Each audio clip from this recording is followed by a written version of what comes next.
Hello, hello, hello.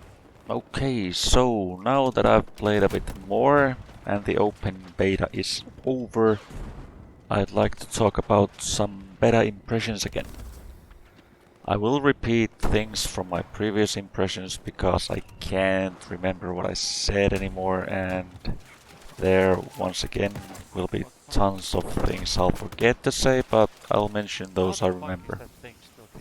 And in case someone is too dumb to realize what I just said, these are beta impressions, and I'm pointing out what I have noticed and what, in my opinion, either needs to be improved and what doesn't.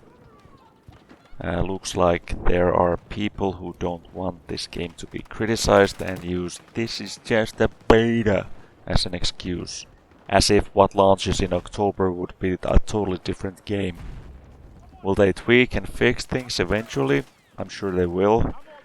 But currently this is what we have, and that is what I'm going to talk about.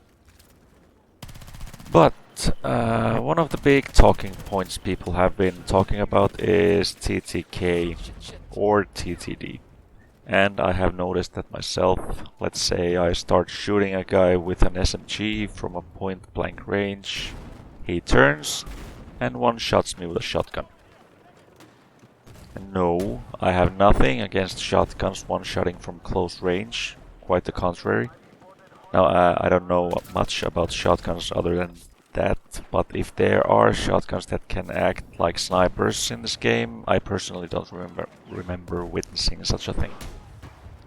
But in CQB, the problem I have is that if I shoot someone with an SMG several times, they should die instead of them turning and killing me, especially when SMGs are supposed to be close quarters weapons. So you'd think they'd be highly effective from close range. And TTD wise, I'd say when you are further away from your target, both having assault rifles, for example, you emptying an entire mag with nothing, not getting a kill, and the same guy killing you with what feels like a couple of hits, there definitely is something wrong. Or I'm peeking from a corner and emptying half a mag with nothing, then doing a quick peek and a couple of received hits later, I'm dead again. This time after I've gotten back to cover. But I don't have that much else to say about TTK because, like I said in my previous impressions video, I usually mostly play hardcore, so the TTK is way shorter in those matches anyway, and I can't really compare. And that might be one of my biggest issues. No hardcore. I know this is a beta and there wouldn't have been hardcore anyways, but to my understanding there won't be one in the game anyways. And I want to be able to play the way that if you're in my sights, I don't have to empty half a magazine to kill you. And if I'm using a sniper rifle, one shot in the chest should be enough. Of course that goes both ways, but I am, and always have been, completely fine with that. Maps, I still feel are small. I don't care what anybody else says about that. I mean, they capped player count in Conquest to 48 in smaller maps. Even in Locker and Metro that people use as counter-arguments have 64 players. And both of those, by the way, are pretty much just long, very long corridors. Even Breakthrough in Liberation Peak was only 48 players. They are capping those player counts so you can't see how small those maps are. And I don't know if they are bots or fucking retards, but there are people on social media saying that people who bitch about map sizes being too small are COD players. I mean, are you fucking high? Trying to cater to COD players with smaller and faster maps is the fucking problem here.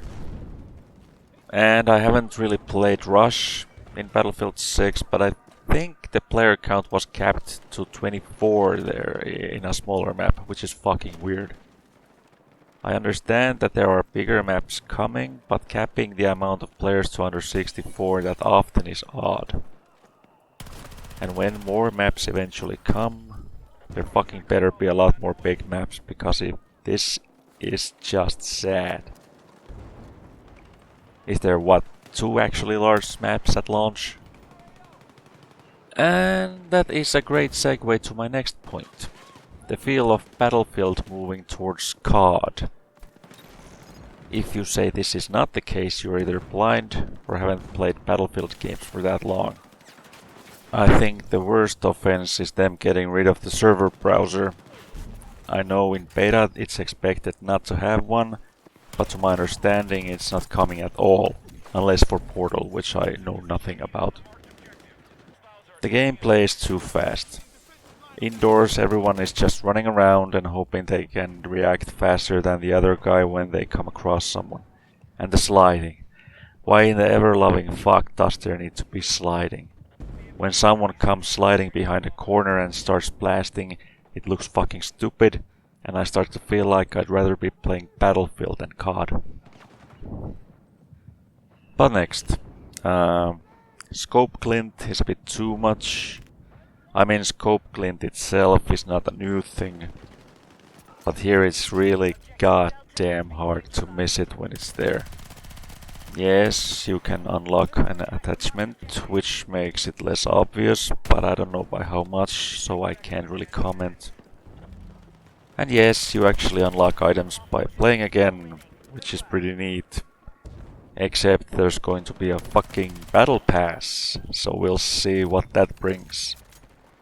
If I had to guess, at least unlocking cosmetics by playing is going to be off the table. And voice lines. I don't know if I'm just paying more attention when I'm hearing them, but sometimes it sounds like there are tons of women shouting, which kinda throws me off. Why is there this need to overrepresent women in war games? Are there women in the military? Sure. But when I mostly hear women yelling in a war zone, I chuckle a bit. You want to call me a sexist or a misogynist? I couldn't care less. But the voice acting in general is pretty good. But open weapons was a dumb idea, and it should be fixed immediately. I get that it can be annoying if you want to play a certain class, but don't have access to a specific weapon you want to use, but honestly having open weapons can fuck things up pretty quickly, and I think they should get rid of it. But other than that, I kinda like what they did to the classes. Engineer is still focused on anti-vehicle, Recon is still focused on, well, Recon, but now Assault can focus on assaulting, and Support can fully focus on supporting. Be it either with ammo or health. Everyone can revive each other in a squad, but only support can revive all, which is also nice. Of course, there are some miscellaneous problems, bugs and so on, like in Cairo. I saw some people fucking around on some roof, but it looked like they were walking on air. I think they actually might have been walking on air, so there needs to be some fixing to do. Yeah, unfortunately I wasn't able to record it, but it looked a bit fucked up. And sometimes you take damage even when there's no one around. That mostly happens when spawning, I don't know why. That should be fixed. Pinging sucks dick. Sometimes it either doesn't ping at all, or then it just pings the location instead of revealing the enemy. And spotting enemies when you're downed works when it fucking wants to. And reviving doesn't work until you're right on their ass, the one you're reviving, which is something I'm not used to, but that being said, only at the end of the beta I discovered the joy of being a medic, so I was getting there. Nothing better than to run around reviving people and shooting around with the AK-205.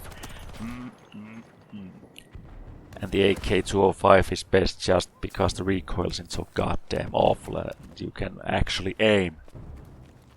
But, I mean, there are tons of things probably worth mentioning, but those are what I noticed.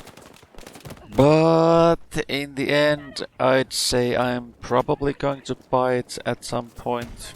Maybe not at launch, but someday. At least they haven't yet fucked up as bad as before. I played a 2042 open beta and decided that's enough for me. With Battlefield 5, I saw the trailer and I thought, yeah, thanks, but no thanks. I did eventually play it for an hour or something, but didn't feel the need to go back. With Battlefield 6, I at least feel like I could play more. I heard that they're planning at some point to make Battlefield an annual thing, which is another step towards the path of COD, which is fucking bullshit if it's true, but that I guess remains to be seen. And I have no clue how we are going to get more maps and guns. Are we going to have to pay for them, or are they going to be free updates? That also remains to be seen.